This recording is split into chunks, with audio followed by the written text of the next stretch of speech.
Hello, hello, hello, les webhackers, miabe webhackers, ça, lekema, eleia, et non, c'est bon, vous comprenez un peu le mina, vous êtes encore dans la danse, vous êtes retourné en Afrique et plus particulièrement au Togo, dans sa capitale, Lomé City, Lomé City.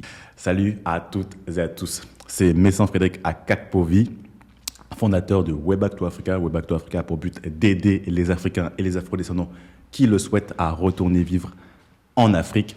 Et aujourd'hui, on reçoit qui? On reçoit une nouvelle invitée. J'ai nommé Madame Natacha Djossou. Natacha, merci d'être parmi nous. Comment ça va? Merci pour l'invitation. Ça va et toi? Ça va nickel, ça va nickel. Juste, avant de démarrer cette interview qui, je le sais, va être trépidante, intéressante, et il me manque des qualificatifs parce que ça va être génialissime, eh bien, je vais vous rappeler de faire les 3 gestes qui sauvent. Les 3 gestes qui sauvent, à savoir, premièrement, si vous n'êtes pas abonné à la chaîne Webhack to Africa, abonnez-vous maintenant et activez la cloche pour ne rien manquer du contenu qui sort sur Webhack to Africa. Deuxièmement, je vais vous inviter à aimer la vidéo. Aimer la vidéo ne veut pas dire forcément que vous avez aimé ce que vous avez entendu, mais ça veut dire que vous aimez l'initiative, que vous soutenez Webhack to Africa et que vous vouliez que Webhack to Africa passe à un autre niveau. Et puis, dernièrement, partagez autour de vous. Partagez autour de vous pour que Webhack to Africa puisse être connu mondialement, car le projet se veut mondial. On est déjà dans plus de 10 pays en Afrique. On est également en France, au UK, aux États-Unis et également au Canada. Donc, si vous voulez que le projet grandisse encore un peu plus, partagez autour de vous. C'est ce que je vais vous demander aujourd'hui. Donc, maintenant, sans plus attendre, Natacha, est-ce que tu pourrais te présenter, s'il te plaît? Alors moi, c'est Natacha Djossou, 25 ans, franco-togolaise, et je suis de retour à Lomé depuis maintenant 1 an. Waouh. Et je suis chef de projet dans l'énergie solaire. Intéressant, intéressant. Mais avant tout ça, avant d'être retourné à Lomé, je vois que, déjà, félicitations, c'est quelque chose qui n'est pas facile, surtout lorsque je sais que, vu ton parcours, ce que tu peux d'ailleurs revenir dessus, qu'est-ce que tu as fait, qu'est-ce que tu as étudié avant de revenir à Lomé? Alors moi, j'ai eu un bac économique et social, et par la suite, j'ai passé les concours pour intégrer Sciences Po Paris. J'ai fait 3 années qu'on appelle pluridisciplinaires, donc on appelle ça le collège universitaire. La 3e année, j'ai eu la chance d'aller étudier 1 an aux États-Unis. C'était un programme d'échange. Okay. Et suite, on va dire, à ces années... Quelle ville aux États-Unis? Milwaukee, dans le Wisconsin. Okay. Il faisait un peu froid, mais c'était cool. Ensuite, après ces 3 années, on va dire, assez généralistes, où on a eu un peu l'occasion d'étudier un peu tout, que ce soit le droit, l'économie, la science politique, il fallait se décider à un master. Et j'ai choisi la finance. Donc, j'ai un master en finance. Waouh, waouh. Déjà, félicitations parce que je sais que c'est pas tout le monde qui rentre à Sciences Po Paris. Moi-même, je me rappelle, j'ai fait aussi un bac économique et social. Et je voyais les personnes qui voulaient aller à Sciences Po Paris dans ma classe à l'époque. Ils travaillaient le samedi, ils se préparaient, etc. Moi, je voulais juste avoir le bac. Et franchement, je sais que c'est pas facile de rentrer dedans. Donc, félicitations déjà pour ton parcours. Très beau parcours. Après, tu te diriges vers la finance. Mais pourquoi tu te diriges vers la finance? C'est l'appât du gain? Oui. Donc, je vais un peu revenir en arrière par rapport à l'entrée à Sciences Po. Pour entrer à Sciences Po, il y a différentes voies. Et moi, je suis rentrée par la voie de la convention d'éducation prioritaire. C'est-à-dire que c'est un concours pour les lycées qui sont en zone d'éducation prioritaire. Okay. Donc, on a un concours différent. On doit travailler sur une revue de presse. Okay. Ensuite, on a un oral avec nos professeurs du lycée, le proviseur. Si on est admissible, par la suite, Sciences Po analyse notre dossier de presse, Okay. analyse aussi l'oral qui a été passé au sein du lycée. Et ensuite, on a l'oral devant le jury de Sciences Po. Et à la suite de ça, on est pris ou on n'est pas pris. Okay. Donc, je voulais revenir dessus. Pourquoi? Parce qu'il y a plusieurs voies pour intégrer Sciences Po. Certains privilégient les prépas. D'autres, c'est sur dossier. Et ensuite, il y a la convention d'éducation prioritaire. Donc, la première année, on va dire qu'elle a été assez difficile parce que, on peut le dire, je suis rentrée grâce à une discrimination positive. Et donc, certaines personnes peuvent remettre en cause ta place au sein de l'institution. Ouais. Ils peuvent nous dire, t'as été prise parce que tu remplissais un quota, plein de petites choses un peu négatives comme celle-ci. Mais ensuite, en passant les années, il y a des bonnes notes. Je passe aux années supérieures, donc ma place aussi est méritée. Okay. Et donc la finance, pourquoi? Il y a toujours eu un peu dans le coin de ma tête cette idée-là que il fallait que je prouve ma place un peu au sein de cette institution. Okay. Et la finance au sein de Sciences Po, le master finance était réputé comme l'un des plus durs. Ouais. Il n'y a pas de sélection pour le master en finance. Il y en a un, je pense, pour le master en journalisme.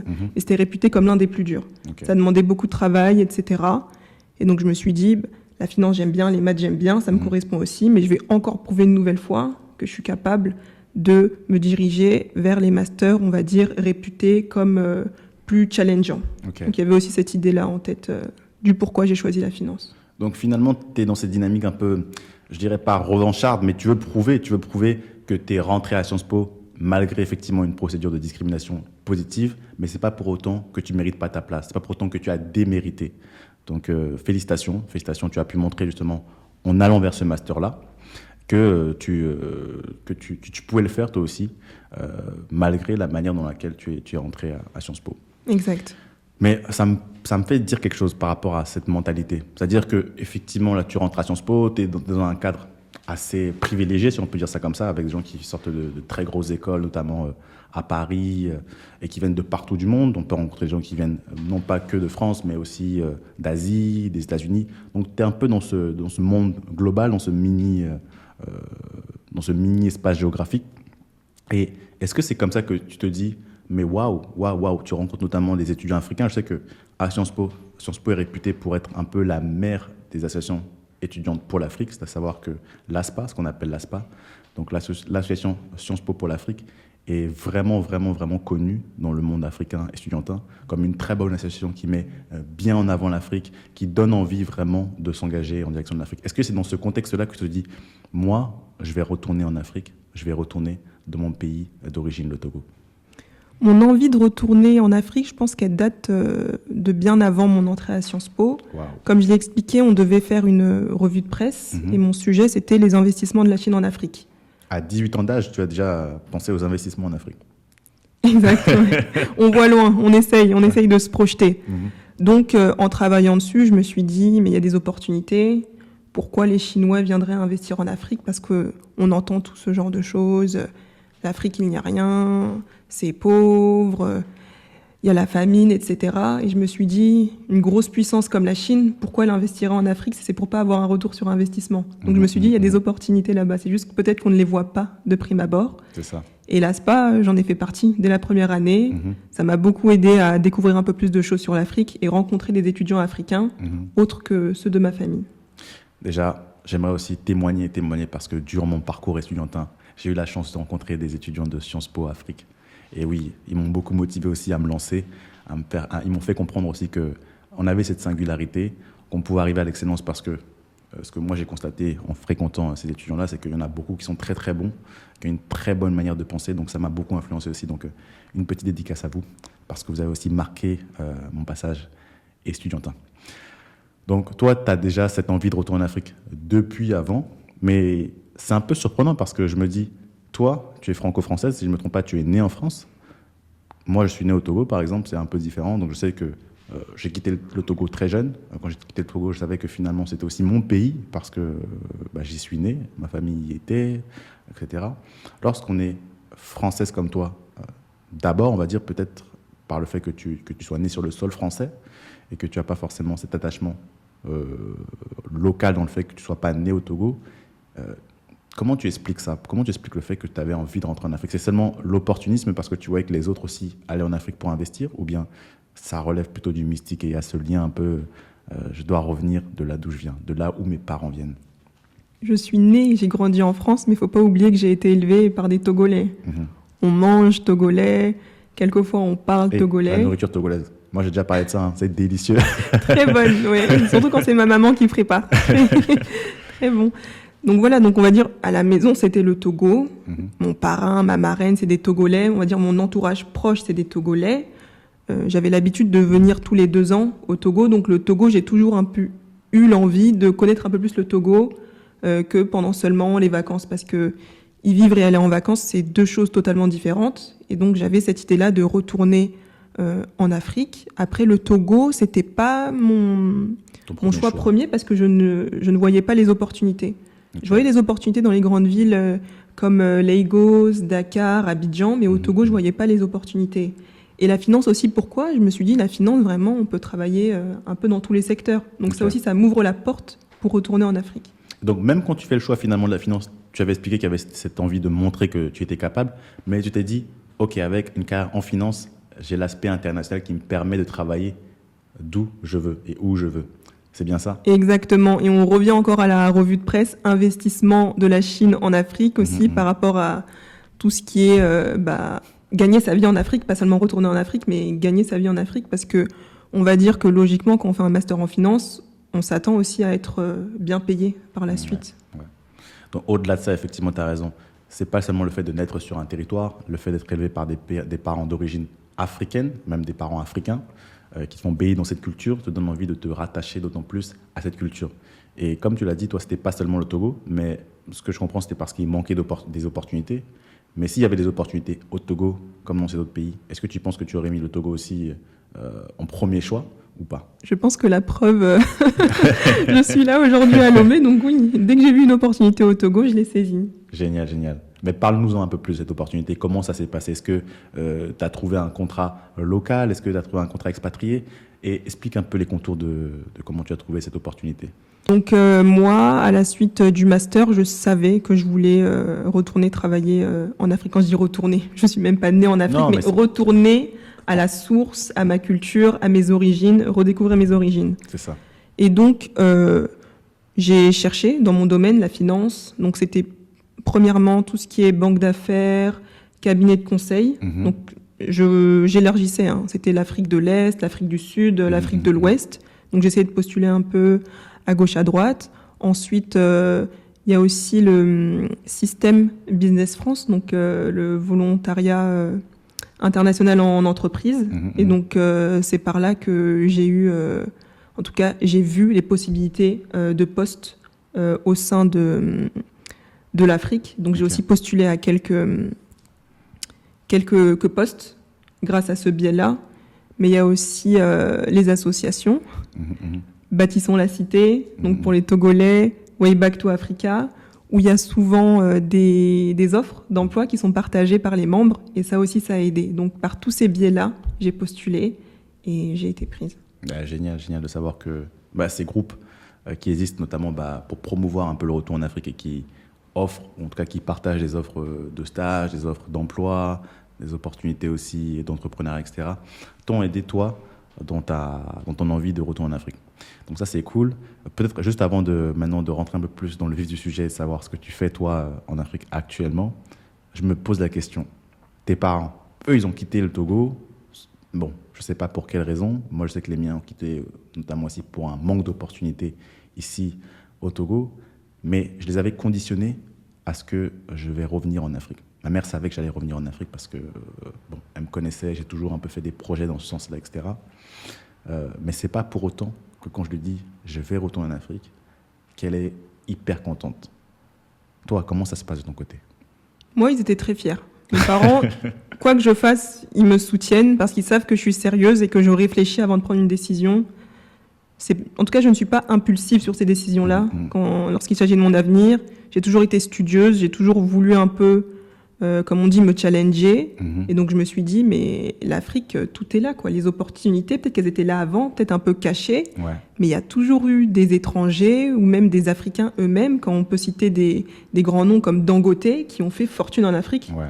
Pourquoi pas moi? Effectivement. Je ne dis pas qu'on ne peut pas faire fortune en France, mais je me dis que déjà tout est fait en France. C'est ça. Et en Afrique, il y a certains endroits où tout est à faire et on peut même évoluer un peu plus vite que la France. On a les mobile money, tout ça, ça va plus vite qu'en France. On est très connectés, etc. Donc je me suis dit, il y a des opportunités et moi, je veux en faire partie. Je ne veux pas attendre. Après, il y a certains professeurs, certains collègues qui me disaient, oui, mais commence en France et aux États-Unis, tu auras une plus-value et ensuite tu peux un peu plus te vendre en Afrique pour avoir un meilleur poste. Moi, je me suis dit, c'est maintenant ou jamais. Wow. C'est pas juste après mes études, je vais trouver un travail, je vais acheter un appartement, je vais être installée et ensuite, maintenant j'ai envie d'aller en Afrique. Je me suis dit, j'ai aucune attache, je viens d'avoir mon diplôme, j'y vais, c'est maintenant. Et je le regrette pas. Effectivement, et là je suis totalement d'accord avec toi. C'est que finalement, ça relève presque même du pragmatisme. C'est du bon sens de se dire, je sais que tu connais aussi tes compétences, tu sais que tu es plutôt studieuse dans ce que tu fais, tu as ce sérieux-là, et que peu importe où tu vas évoluer, que ce soit en France, aux États-Unis, là actuellement au Togo, en Afrique, tu vas pouvoir ressouffler un peu ce sérieux-là que tu as, et tu vas pouvoir toujours progresser et apprendre. Donc, et comme tu l'as dit, il y en a beaucoup à l'époque, peut-être que les infos étaient cachées, donc on ne savait pas forcément où étaient les opportunités, etc. Mais on voit à quel point l'Afrique est dynamique, à quel point elle offre des opportunités, et que même parfois, comme tu l'as dit aussi, il y a des choses que tu n'aurais même pas pu faire en France, que tu peux faire aujourd'hui, grâce au fait que tu es rentré en Afrique. Donc déjà, parle-nous un peu de ton poste actuellement. Qu'est-ce que tu fais? Tu es rentré en Afrique dans la finance, dans une banque d'affaires, dans une banque d'investissement, pour faire de la maille, de l'argent? Dis-nous-en un peu plus. Donc, après mon diplôme, j'ai un peu eu une crise identitaire parce que tous mes camarades allaient soit en banque d'affaires, fonds d'investissement, cabinet de conseil. Et je me disais, mais ça a l'air intéressant, mais ça ne me plaît pas. Et moi, j'aimerais faire quelque chose qui a un impact positif, excusez-moi, sur la vie des gens, sur l'environnement, etc. Donc, même lorsque je cherchais un peu des postes dans la finance, c'était soit des fonds à impact, soit des fonds verts, etc. quoi. Je voulais vraiment créer cet impact positif et faire partie de cela. Et donc, quand j'ai vu ce poste au Togo de chargé de projet en énergie solaire, je me suis dit, mais c'est pour moi. Même si le profil, on va dire, peut-être que c'est plus adapté pour un ingénieur ou un business developer, je me suis dit que je vais quand même postuler et on verra bien. Mais en tout cas, certaines compétences, j'y répondais, peut-être d'autres non, mais je me suis lancée et je ne regrette pas ça parce que ça répond en tout cas à ce que je voulais. L'énergie solaire, c'est important parce que dans notre monde actuel, soit l'énergie hybride, soit complètement, on va dire, verte est essentielle. Quand on voit un peu les impacts sur l'environnement, nous, on le voit au Togo. La saison des pluies, elle a été trop longue. Il a plu encore aujourd'hui, c'est pas normal. Les changements climatiques, on les voit. On sait que l'Afrique, je parle du continent, n'est pas, on va dire, le continent le plus responsable en ce qui concerne la pollution, etc. Ouais. Mais on subit les conséquences. On fait partie de ceux qui subissent les conséquences alors qu'on n'est pas, on va dire, les plus pollueurs. Les plus pollueurs. Si on regarde les chiffres, effectivement, en termes de population, en termes de pollution par habitant, on est loin, loin, loin de l'Occident. Mais pourtant, effectivement, l'Afrique subit le plus les changements climatiques, les dérèglements climatiques. Voilà. Et du coup, moi, quand j'ai vu ce poste de chargé de projet, je me suis dit, on sait très bien que l'Afrique n'est pas 100% électrifiée. Ouais. Donc, si on pouvait éviter de passer par le nucléaire ou les autres et favoriser les énergies renouvelables, pourquoi pas faire partie de ce grand changement? Et je me suis lancée. Waouh. Donc, tu cherchais justement à avoir de l'impact et j'ai l'impression que c'est quelque chose qui caractérise beaucoup les webhackers, les webhackeuses. Quand ils rentrent en Afrique, ils se disent, mais ok, je vais rentrer certes, mais pour avoir un impact positif. C'est ça. Et finalement, tu te lances dans ce domaine de l'énergie renouvelable. Donc, c'est tout ce qui est lié au solaire. Est-ce que depuis que tu es rentré, tu sens que finalement, tu as cet impact positif sur la vie des gens tel que tu l'espérais? Oui, on le voit tous les jours. On a des nouveaux clients tous les jours qui souscrivent un peu. Tu n'as même pas hésité directement? Oui, c'est bon. Bien sûr, je le vois. Chaque jour, je le vois. Ouais. On voit un peu les projets qui sont mis en place, le développement. De plus en plus de personnes sont intéressées. Et ça fait plaisir. Donc réellement, c'est l'essentiel. Et l'énergie solaire, comme on l'a dit, au Togo, voilà, le Togo n'est pas 100% électrifié, ça on le sait. Et voilà quoi. Donc participer à électrifier le Togo et en plus proposer une solution verte, je suis contente de faire partie de ce projet. Et j'espère qu'il y en aura d'autres, un peu plus importants. Il y a aussi l'hydraulique, il ne faut pas oublier, il n'y a pas que le solaire, il y a l'hydraulique, il y a d'autres énergies renouvelables qui peuvent être utilisées. Donc pas seulement le solaire, mais pour l'instant je suis dans le solaire et ça me plaît. Ouais, génial, génial. Donc finalement, tu es rentré avec ces convictions-là, avec cette envie d'apporter toi ta pierre à l'édifice dans un changement positif. Tu y arrives, donc tout roule, tout baigne. La vie au Togo, il n'y a pas mieux, n'est-ce pas? Ou c'est plus compliqué que ça? C'est plus compliqué que ça, c'est plus compliqué que ça. Moi je suis très idéaliste et donc je me voyais, oui, le Togo, tout va bien se passer, etc. Mais on fait face à certains challenges et ça aussi, je pense que c'est la vie d'adulte. Comme je l'ai dit, j'ai eu mon diplôme, je suis revenue directement au Togo. Donc le monde du travail, je l'ai connu grâce à des stages, mais avoir un poste à responsabilité et même vivre toute seule. Moi, j'ai toujours vécu avec mes parents. C'est des challenges. Aller faire ses courses au marché, et même si on va dire qu'à l'extérieur, j'apparais comme une Togolaise, ma manière de marcher, même si j'attrape le pagne comme les bonnes dames, même si j'attache ma tête, ma manière de marcher, de regarder les produits, de poser des questions, on sait que je ne suis pas Togolaise. Même avant d'ouvrir ma bouche, de parler Mina. On t'a déjà ciblé. On sait que elle, celle-là, quand elle arrive au marché, il y a l'argent beaucoup. Exactement. Du coup, on double, on triple les prix, on commence à négocier, etc. Bon, après, c'est leur occasion aussi, mais à un moment, c'est fatigant, quoi. Quand tu connais les prix, dès qu'on voit ta tête, on te prend un peu comme une touriste ou je ne sais qui. C'est un peu fatigant. Ensuite... Donc, comment tu luttes contre ça? C'est-à-dire, là, tu es juste démissionnaire, tu es en mode, OK, bon, en tous les cas, je sais qu'ils vont toujours m'escroquer ou me plumer, ou en tout cas monter les prix. Ou bien, tu as trouvé quelques astuces, tu te dis, maintenant, ce prix-là, je le connais, je l'ai consigné, etc. Je demande à un collègue ou à un ami, quelqu'un de la famille d'y aller pour moi. Comment ça se passe au jour le jour pour vivre au Togo sans te faire avoir? Tu te feras toujours avoir. Hein.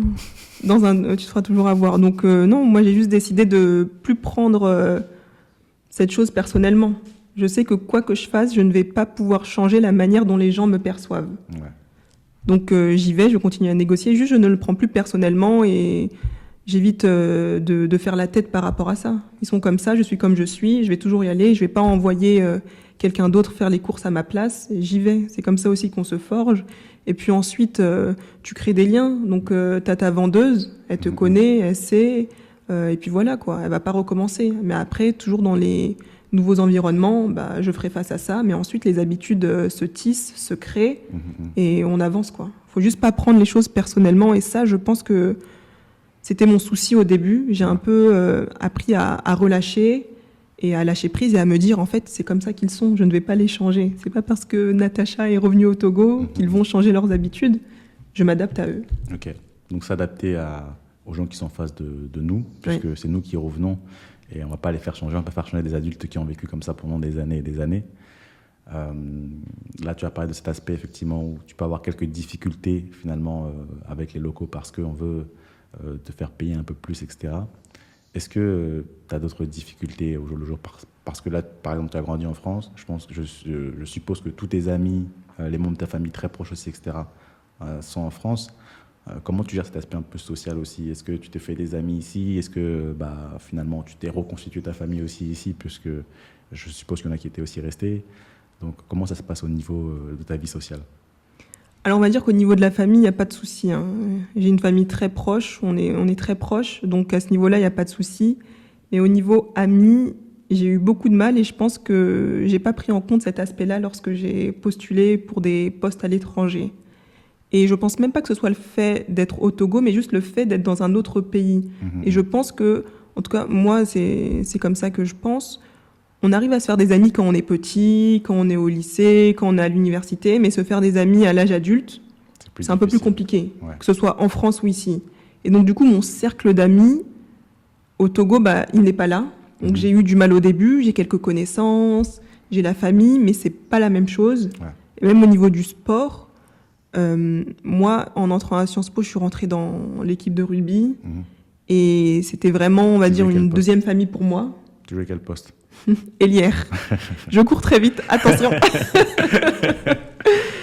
Et j'étais très proche d'elle, c'était vraiment mon cercle d'amis. Et même quand j'ai eu l'occasion de faire des stages, par exemple au Luxembourg, j'avais toujours cette équipe de rugby à côté de moi.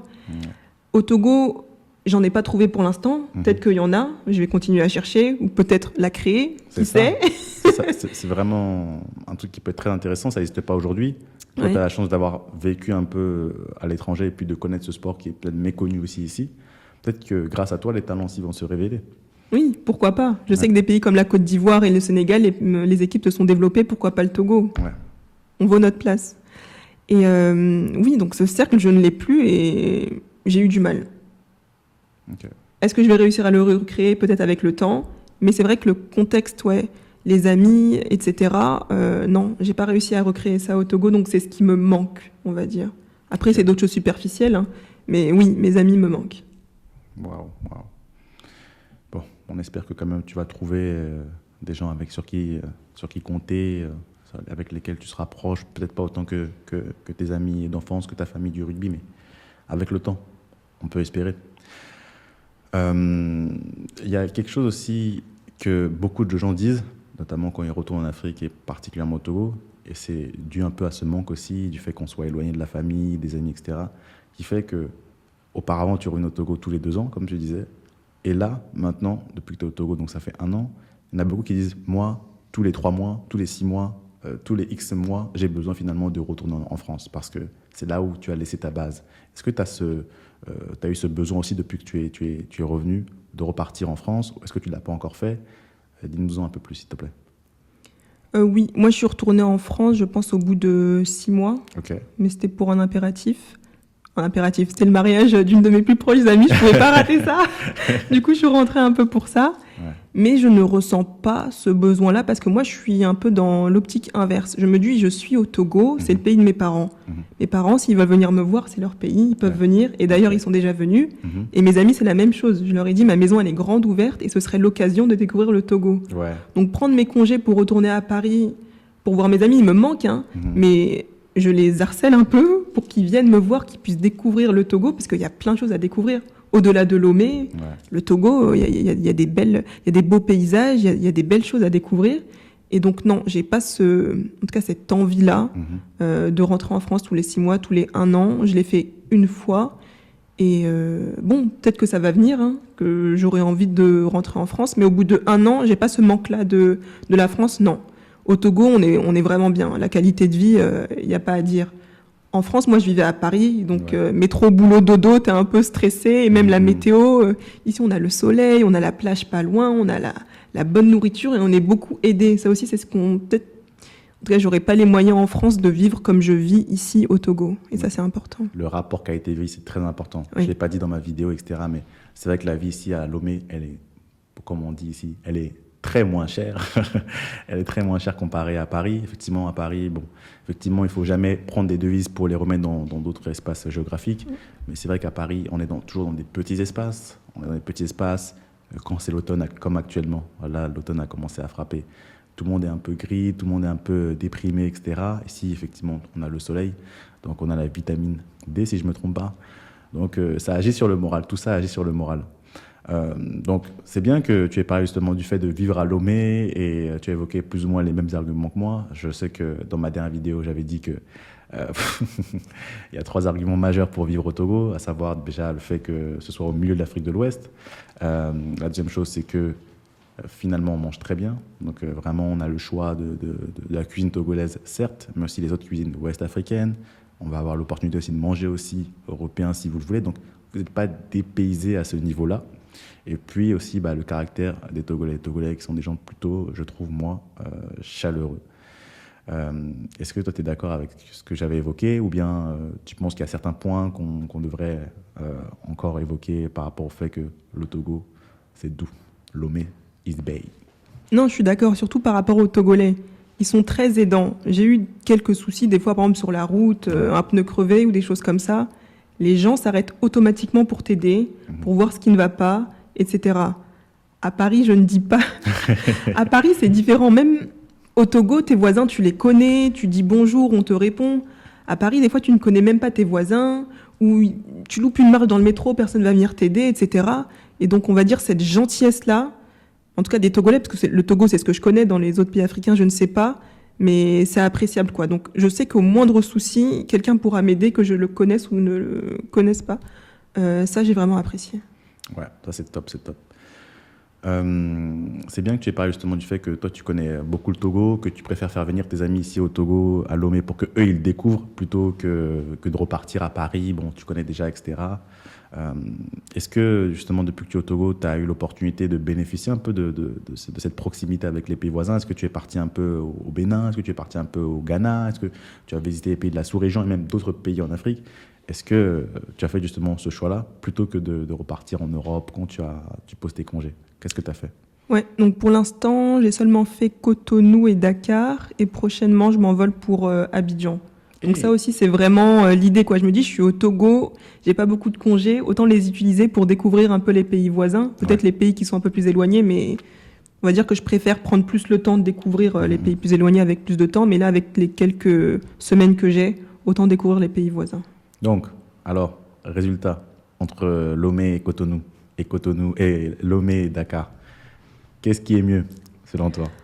Je vais pas faire de problème, parce qu'en plus, j'ai de la famille un peu dans ces 3 villes. Je vais vraiment pas décider, mais c'est différent. En plus, j'y étais en vacances. Mais Cotonou, franchement, c'est très bien. Les infrastructures, elles sont au top. Les monuments, le monument de l'Amazone, la place, c'est au top. Les hôtels, les restaurants, c'est très bien.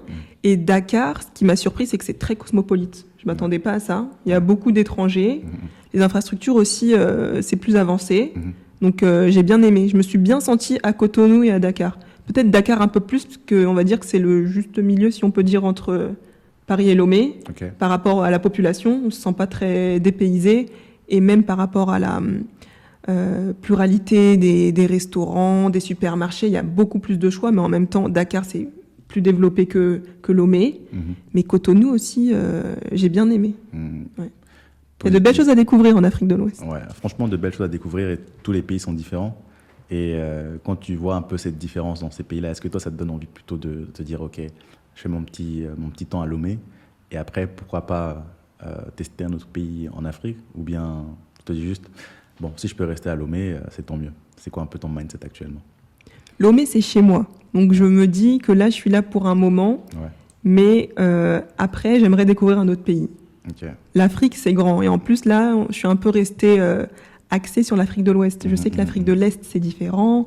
L'Afrique du Sud, là, je parle de l'Afrique subsaharienne, c'est différent. Et je me dis encore, Lomé, quoi qu'il en soit, si je veux y retourner, je pourrais. C'est chez moi. Ouais. Donc, autant découvrir aussi les autres pays. Parce que je suis très curieuse et aussi voir aussi les opportunités qu'il y a. Ouais. Et puis, effectivement, comme tu as dit, il faut profiter. Moi, je dirais, c'est vrai que durant mon parcours et tout, je faisais pas mal de conférences, notamment encore les conférences de Sciences Po, où il y avait des gens qui venaient, qui nous disaient « Ouais, il faut plutôt faire 5 à 10 ans en Europe, après il faut rentrer, etc. » Or, moi, je prends totalement ça à l'envers et je me dis c'est effectivement lorsqu'on est jeune, lorsqu'on n'a pas forcément de responsabilité d'enfants en bas âge, de femmes, enfants, etc., qu'il est préférable d'essayer. Et si jamais ça ne marche pas, bon, ça ne marche pas, bon, tu prends tes clics et tes claques et tu repars. Donc je vois que j'ai l'impression qu'on est un peu sur la même longueur d'onde à ce niveau. Merci beaucoup Natacha.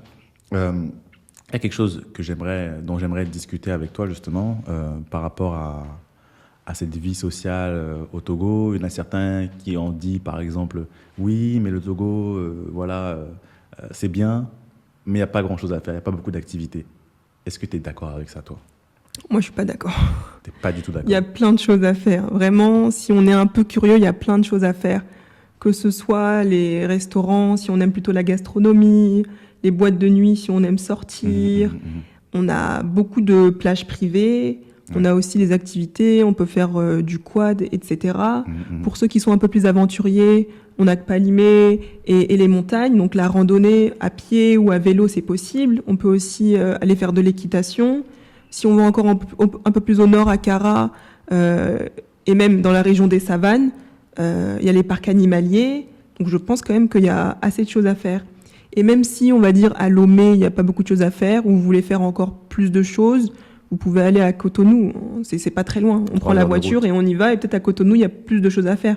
Et moi, je trouve que Cotonou et Lomé, c'est assez semblable. Après, ça dépend des envies de chacun. Par exemple, si quelqu'un qui veut faire de l'escalade en intérieur, c'est pas à Lomé qu'on pourra faire ça. Effectivement. Mais je pense que si on reste assez ouvert d'esprit, il y a plein d'activités à faire et les gens ne s'ennuient pas à Lomé. Ouais. C'est une histoire de curiosité. Une curiosité parce que c'est vrai qu'à Lomé, ici, c'est un peu aussi le caractère des Togolais. Les gens sont plutôt réservés, discrets, qui vont pas trop brailler. Oui, on a ceci, on a cela, etc. Donc il faut aller un peu à la recherche aux informations, discuter avec des gens et puis ces gens-là vont vous donner les bons plans. Mais non, totalement d'accord avec toi. La vie à Lomé est pas si mal que ça. Je crois qu'on est arrivé à peu près presque à la fin de cette interview. Justement, j'aimerais savoir, est-ce que tu pourrais donner peut-être 3 conseils à des personnes qui voudraient faire comme toi, à des personnes qui voudraient retourner en Afrique? Depuis que tu es rentré maintenant, ça fait 1 an. Qu'est-ce que tu sais maintenant que tu aimerais partager avec celles et ceux qui nous écoutent? Premier conseil, mais moi je suis assez... Je planifie un peu avant de me lancer. Je pense que c'est important d'avoir un projet. Moi, mon projet, c'était mon travail. Je savais que j'allais avoir un travail et un salaire avant de rentrer. Parce qu'on dit que oui, Lomé est moins cher que Paris, mais il faut le salaire qui suive. Ouais. Moi, j'ai pas un contrat de local, c'est pas non plus un contrat d'expatrié, mais c'est entre les deux et je m'en sors. Donc, je pense que si on veut garder à peu près la même qualité de vie qu'en Occident, faut réussir à avoir un minimum de revenus. Et même, oui, peut-être une voiture aussi, si on veut être un peu indépendant. Je sais qu'il y a tout ce qui est VTC, taxis, Zemidjan. Mais en tout cas, moi, il y avait des choses sur lesquelles j'allais pas passer. Et je les ai eues avant de rentrer. Donc, moi, je pense, oui, de bons revenus et les avantages que vous voulez avoir. Donc, ça, c'était numéro 1. Numéro 2, le conseil numéro 2 que je pourrais donner est rester ouvert d'esprit. Au début, j'ai eu un peu de mal. J'étais un peu renfermée sur moi-même et je restais qu'en famille. J'étais un peu dans mon cocon familial. Je voulais pas m'ouvrir aux gens parce que, allez, on va aussi aller dans ce sujet, il faut aussi un peu le dire. Je sais pas si c'est les Togolais ou les Africains, mais on est un peu méfiants. Donc moi, quand je suis rentrée, on m'a dit « Méfie-toi des gens, méfie-toi de ce que tu bois, de ce que tu manges. » Donc tout ça, ça te rend méfiant et tu n'oses pas t'ouvrir vers les gens ou aller chez les gens, etc. Donc tu restes un peu dans ton coin.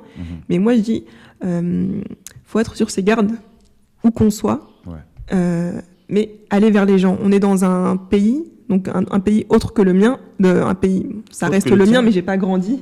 Comment ? Je rigole, je t'embête. J'ai pas grandi au Togo. Faut s'ouvrir.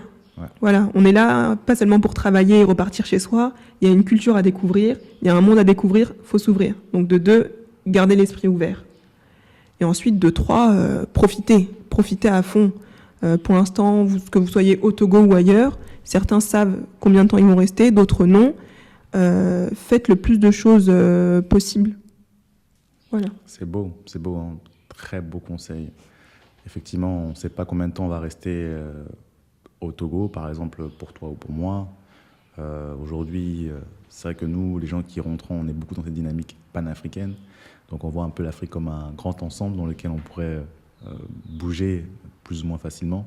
Donc profitons de là où nous sommes actuellement. Natacha, merci beaucoup. On va clôturer cette interview avec la dernière question que je pose à mes invités, à savoir justement si tu avais une recommandation d'activité, un livre, peu importe, quel serait ton mot de la fin pour cette interview ? Je ne m'attendais pas à cette question. Tu m'as prise de courte. Alors, un livre, moi le livre qui m'a marqué dernièrement, c'est un livre de Thomas Sankara par rapport à ses discours. Thomas Sankara, je le connaissais par rapport à son histoire, mais je pense que cet homme était un grand orateur et ce qu'il disait avant, je pense, est encore valable aujourd'hui. Moi, je suis une grande, on va dire, éternelle insatisfaite, perfectionniste, ce que vous voulez. Au Togo, on est bien, mais on peut aller plus loin. Et c'est le cas aussi pour la France ou pour les autres pays. Donc, ne pas rester sur ses acquis, toujours aller chercher plus loin. Et donc, je pense que des personnes comme ça, moi, j'aime bien les biographies qui m'inspirent, me poussent à aller plus loin et ne pas rester sur ce que j'ai déjà et toujours à viser plus haut pour atteindre le sommet. Pourquoi pas ? Pourquoi ne pas être ambitieux ? Waouh, quel bon conseil. Allez vers l'excellence, suivez des modèles comme ceux de Thomas Sankara pour avoir un impact positif en Afrique. C'est vrai que moi, Thomas Sankara, c'est un des personnages historiques africains qui m'inspire le plus, notamment sur la partie intégrité, être un homme intègre. Je pense que parfois, c'est ce qui manque, parfois en Afrique, mais ça peut être aussi partout dans le monde. Donc l'intégrité, c'est quelque chose qui est très important, surtout pour nous en Afrique où nous souhaitons justement passer un certain cap. Est-ce que c'était ton dernier mot, Natacha ? Et profiter de la vie, c'est important. Le travail, c'est important, mais profiter de la vie, c'est très important. Effectivement, profiter de la vie, c'est important, peu importe où vous êtes, donc n'hésitez pas. Dites-moi si d'ailleurs vous voulez peut-être qu'on fasse un reportage sur Thomas Sankara, sur sa vie, sur son œuvre, ce qu'il a fait. Ce sera avec grand plaisir que l'équipe Way Back to Africa et moi-même, on se penchera sur la question. Donc, on est arrivé au bout de cette interview. Donc, je remercie encore une nouvelle fois Natacha d'avoir pris le temps de s'asseoir ici. et pour discuter et partager avec nous son expérience du retour des grandes écoles françaises à la vie loméenne. Donc, merci encore, Natacha. Pour celles et ceux qui ont suivi cette interview et qui ont apprécié ce qu'ils ont entendu, n'hésitez pas à aimer la vidéo et puis à commenter pour dire ce que vous en avez pensé, les points sur lesquels vous auriez voulu peut-être que Natacha développe un peu plus, les points sur lesquels vous n'êtes pas d'accord, n'hésitez pas à le dire en commentaire. Et puis, 3, n'oubliez pas de partager autour de vous. Il faut que le plus de monde possible ait accès à cette interview-là, que le plus de monde possible sache ce que c'est le retour en Afrique, est-ce que ça fait de vivre à Lomé. Et puis, nous, on se dit à plus tard pour une prochaine vidéo. C'était Messan Frédéric Akpovi de la chaîne Web Back to Africa. Et on se dit à la prochaine pour une prochaine vidéo. Et les